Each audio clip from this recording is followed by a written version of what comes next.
What's going on, guys? Alex here with 814 EDC, and today I'm ready to do my full review on the Kizer Knives Drop Bear. This is, of course, the Toxic Storm Fat Carbon version with 20 CV blade steel. I got this in on loan via the Lefty passaround group, and yeah, this thing is awesome. I know the Drop Bear has been kind of, it's been out for a couple months now, maybe over the summer. This past summer, I think, is when it maybe came out. I'm not totally sure. But I know it's been a very, very popular model for Kizer. It's coming with their clutch lock, I believe is what they're calling it. I always get them confused. Yeah, the clutch lock, which the cool thing about the clutch lock is there's different holes in here underneath the scales on the liners, and you can set the, they're basically Omega springs, like Benchmade's Omega springs. You can set them, 1, 2, 3 different levels for, stiffening the detent per se, making the springs stronger, which is nice that Kizer came out with that because, sometimes the biggest gripe with Axis style lock knives is, you really don't have a detent. But the way Kizer engineered this system, it works better. And I have to say, this thing is really fun to fidget with. It's a great knife all around. I was a big fan of having it in. I really bonded with it. So much to the point where I think, I don't know if I mentioned it in the unboxing video, but I said how I want to go out and buy one of these. I haven't bought one yet, but I definitely am going to in the future at some time whenever the knife funds are coming in a little bit different. But this thing is just fantastic. Like I said, I'm a big fan of it. It's a simple design, it's just a very kind of stubby spear point style blade, nice belly. The handles are very simple, but just all around, just a really cool knife. I haven't really been excited for an Axis style lock knife in a while.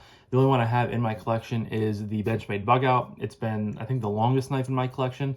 It's kind of what I started my collecting with, but I don't have any other Axis style lock knives. I've had a few, I've sold them off, and I really don't I don't strive to get them. I'm not as interested in them as other ones, but the Drop Bear has really kind of rejuvenated that feeling for me. It's fun. When Axis style lock knives are done well, this has no blade play and it drops like that on bearings, of course, dead centered.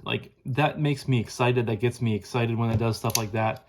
So yeah, I definitely am a big fan of this knife. There's a lot of different variations of the knife. So the original ones that came out with were gray aluminum scales and 154 cm blade steels, I believe a satin and a DLC coated blade. Those are the first two that came out. Then they came out with some fat carbon versions, which are this one, of course, with the 20 CV blade. Then they also have a Arctic Storm fat carbon, which is like blue and gray and white. And that has an Elmax satin blade, I believe. Knife Center just came out with a blue aluminum scaled 20 CV version, which is really cool. That's the one I was kind of looking at because it's cheaper than the fat carbon versions, but only $20 more, I think, than the standard versions for a better blade steel. And then I was actually just on White Mountain Knives trying to see if, for the link for this video to, put it down in the description for you guys, to see if they had any in stock. They didn't, but I did see they have two, I believe, exclusives that's coming out. One said in March and one didn't have a time on it, and it didn't even have a photo. But the one was an S35EM blade with red micarta for like $140. That's supposedly coming out in March. And then they also had a titanium scaled one with LC200N for I think $159.99. That didn't have a date, and it also didn't have a picture.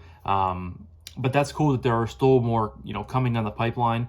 And that tells me that Kizer has seen the success with this knife and, they're starting to branch out with it, make more iterations of it. I think a natural micarta or a black micarta version of this would be really cool. So like I said, I'm fully planning on getting one in the future. I just got to find, the right one for me. And, when the knife funds, line up a little bit differently. Just because I have a trip coming up with my fiance later this week. We're stopping at Freight and Lot Co. in Syracuse. I plan on buying a knife there. So I've been kind of saving my knife funds for that purchase. But yeah, so without further ado, we're 5 minutes into this, and I haven't really started the review yet. I just kind of had some ramblings to talk about, but we're going to dive into materials. So, of course, this is rocking the Toxic Storm Fat Carbon. You have your greens and your kind of neon yellows, your blacks, your grays. I'm not a huge fan. Before I had this knife in, I had never experienced Toxic Storm in person, so I wasn't a huge fan of it, but I definitely say when it hits the right light, the light right way, it definitely pops, and I have grown to appreciate the color. You have a little bit more yellows over here on the clip side, but just a beautiful fat carbon. I've really grown to appreciate and love fat carbon in all different colors. It's just a really cool, unique handle material, and I'm glad that more companies are starting to implement it into their lineup. But you have the beautiful, it's like a mix between a drop point and a spear point. I'll actually see what Knife Center, which is the link that I'll be leaving in the description for you guys, says on here. What the technical, so they're calling it a drop point, which I guess Drop Bear, but it definitely has a little bit of a spearness to it. It's kind of short and stubby, but I really, really like that. Drop Bear, 20 CV, Azo, and I believe this is serial number 92. But there's Drop Bear. The designer is Azo, who is an in-house designer for Kizer, I believe. 20 CV, Kizer logo right there. Comes down to a very thin edge. The blade stock in general is pretty thin, but it comes down to a nice thin edge. And this thing was pretty sharp. This is a passaround knife, so of course it's going to be, used a little bit and stuff like that, but it came very sharp. And the cutting geometry is very good on this. Pocket clip. So this is utilizing a loop over style titanium clip that is milled. And I really like that Kizer is starting to implement these into their knives too. I would have loved to seen the clip be sunk into the scale. I think that would just make this knife a little bit more premium feeling, because you are spending, $200 for this knife. The clip screws are recessed into the scale, but I would love to see the clip itself, countersunk into the scale to make it feel a little bit more premium, but that's just me. You can do it lefty or ready carry, which is nice. Axis style lock knives are ambidextrous, so it's nice to have lefty or righty carry. It's on bearings, of course. There is some internal milling going on. There looks to be like 3 pockets on both sides of the scales. So this thing is very lightweight. It comes in at 3.46 ounces, so about 3.5 ounces, excuse me. Very lightweight, very comfortable in hand, very comfortable to carry. All in all, great materials for this knife, in my opinion. I really like the pocket clip because it's adding, it's giving you the characteristics and the usability of a loop over style clip that they typically do, but it's adding the nice function in the premium feeling of a titanium clip. And I really like that they have that. There was one other one that I've handled. Oh, the if I can get it on my knife case over here. Yeah, the Kizer Tie Frag Mini Beglator that I have. It also has a clip just like that, and I really like how they do that too. But again, I wish they would have recessed it, but that's just me nitpicking. All right, so that's all for materials. Next up, we're going to jump into action. And I've already stated the action is pretty damn good in this knife, but of course you have dual thumb studs right here. So the thumb flick works great, fires right out of there. And like I said, this doesn't have a detent per se, but the springs are pretty tight, so it lets you build pressure and then it fires out of there. I have no complaints at all. This is definitely, again, I haven't had a whole lot of Axis style lock knives come across my desk in a while. The only one that I have is my Benchmade bug out, and I carry that every day at work with me. I'm still roofing right now, so I carry that with me, and it gets used. It's dirty, it's dusty from gloves, from all the the shit that we do when we rip up the roof. And I use them with gloves, and a lot of the time, you can see if you look at my the FRN scales, they're kind of darker in places from the dirt and the grime getting into them. So what I'm trying to say is it could probably use a tuning, it could probably use a cleaning. The action's not the best on that, so I don't have a whole lot of recent experience with Axis style locks, but from what I do have experience with, this feels fantastic.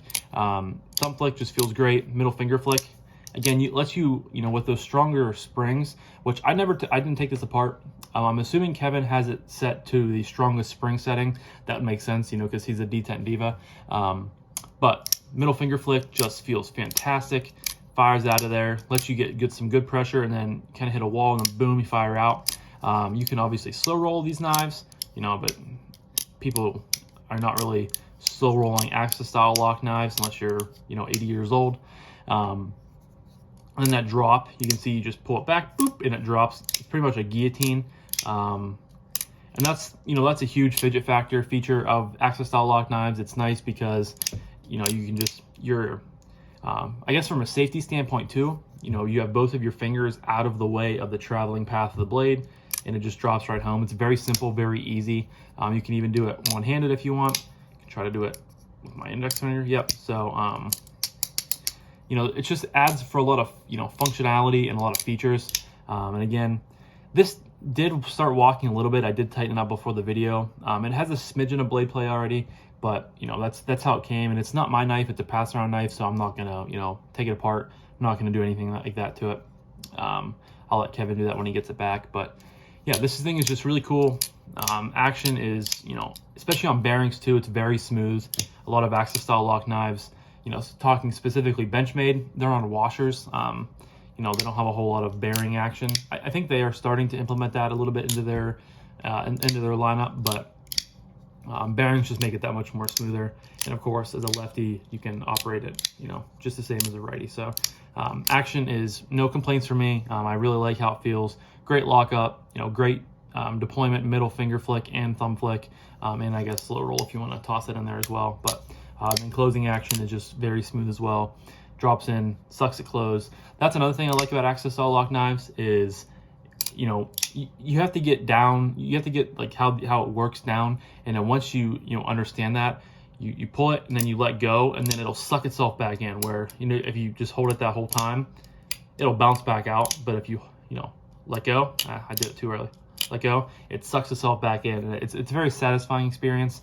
But overall, that's another cool little quirk of Axis style lock knives. But action is really good. Next up is ergos.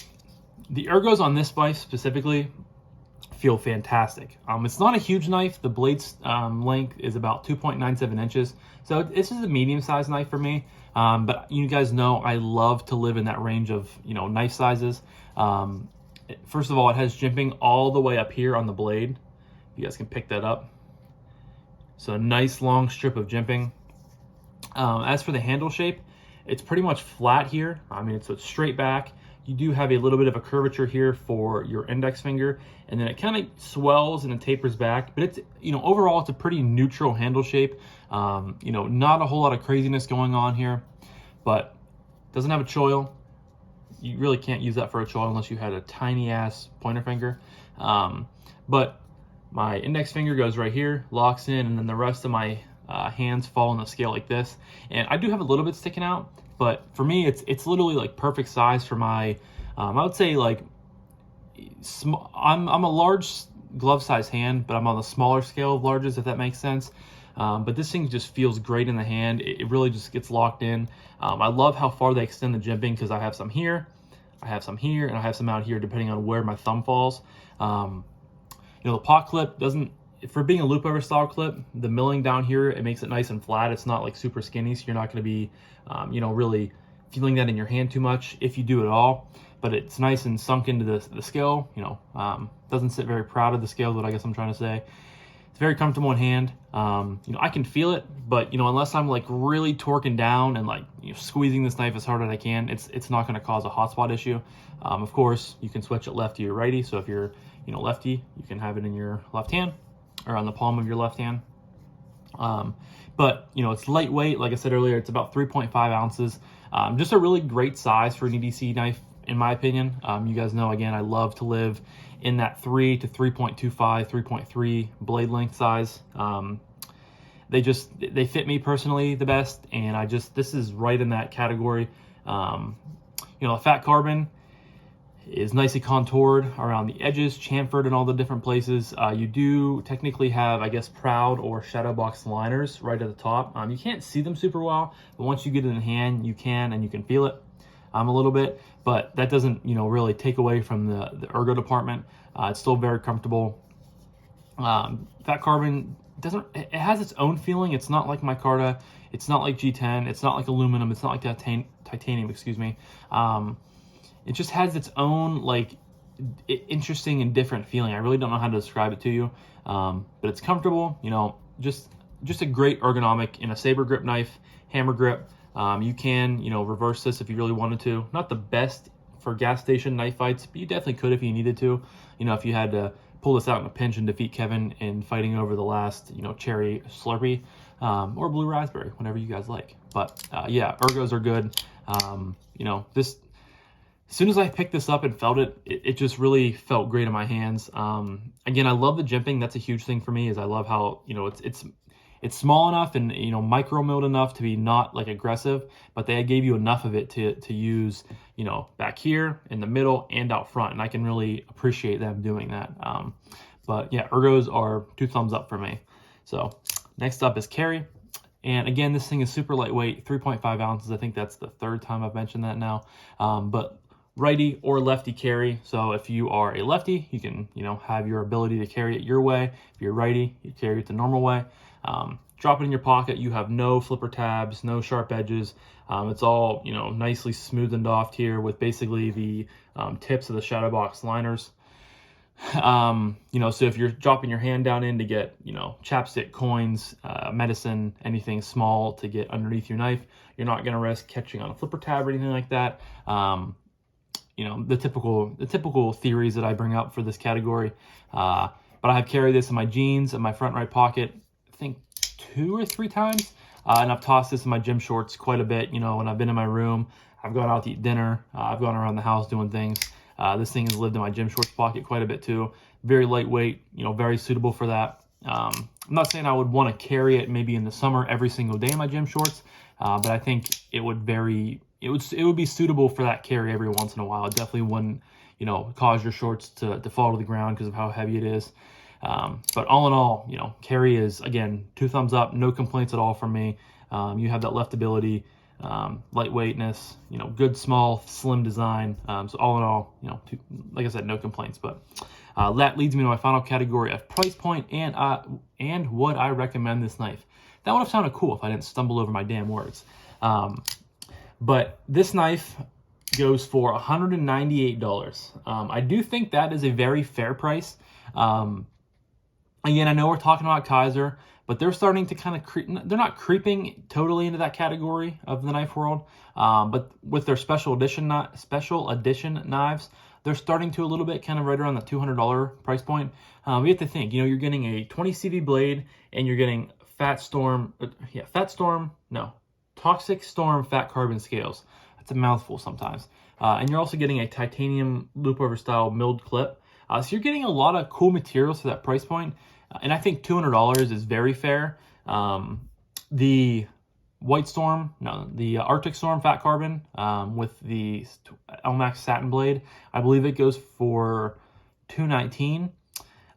The standard versions with the aluminum and the 154 cm, like the original OG versions, go for I think $120. The Knife Center exclusive with the blue aluminum scales and 20C blade goes for $139.99. I think that's a great value because, again, you're only paying $20 more for an upgrade in steel from 154 to 20 CV. Like I said earlier, the 2 white Mountain Knives exclusive ones, the one with micarta and S35VN, they're both currently not out yet. But that one's going to be, I think, $139.99. And then the supposed titanium with LC200N that wasn't pictured and doesn't have a date yet, I think it was on there for $159.99. So it's really cool to see different variations of this knife. Excuse me, of this knife. And like I said earlier, I really hope they continue to go a lot of different variations and a lot of different ways with it. I think it's, you know, a fantastic platform. And I think all the knives at the price points I just listed are all very adequate. I think they're all, you know, perfectly fine. I would be okay with paying for them at those price points. One thing I don't know, though, I guess, is I have a little bit of a question. So this one with the Toxic Storm fat carbon and the 20 CV blade is $198, but the Arctic Storm one with the satin LMAX blade is $20 more than this. I don't know if the satin versus like this black stonewash blade, like if the satin's causing that much of an upcharge, because I wouldn't think that the difference in colors for the fat carbon would. That was just something I kind of thought was interesting. So I still think that's an okay value, but I still think that, you know, unless it's just the satin blade, that's the only thing I can think of. I just, I think that might have been better suited at like the same price point as this to keep them consistent, but that's just me. But yeah, overall, I still think all the prices are good. I can absolutely recommend this knife. I fully plan on getting one in the future. Like I said, once I figure out which one I want to go with. As of right now, it's probably going to be the Knife Center one with the blue and the 20 CV, because I just think that's a really, really good value. The White Mountain Knives ones, once I see the titanium version come out, that might, interest me a little bit, just because titanium is nice and classy. But also the red micarta with the S35 VN might be interesting too. So in the future, like I said, definitely going to probably get one because they just are fantastic. And, I'm kind of back, not on an access lock style, not on an access lock style kick, but just it kind of intrigued me to this specific knife, and I'm really enjoying it, and I'm going to miss it when it's gone. But I'm going to wrap this up, guys. I've been talking for about 20 minutes.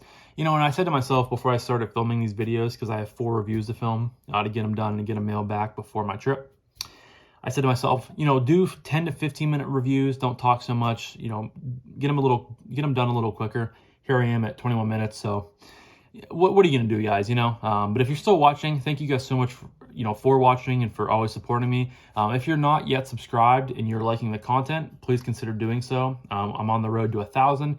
We're just almost to 900, so we're getting there slowly but surely. But if you do subscribe, I'm going to have a giveaway at 1K for you guys. But leave a comment down below. What are your guys' thoughts on the Drop Bear? Do you have one? If you do, let me know what version. I would love to hear what you guys have to say, because I was really impressed with this knife, and I think it's, a really, really good value. And just a good platform in general. But yeah, so this will be linked down below to Knife Center, and my affiliate links to Barnescraft Designs and Blue Creek Knives will also be linked down below with coupon codes. Helps you, helps me, helps out the companies. It is a win-win-win, like I like to say. And yeah, so I'm going to wrap this up. Thank you guys so much for watching. I greatly appreciate each and every one of you. I hope you guys have a fantastic rest of your day, and I'll talk to you guys in the next one. Peace.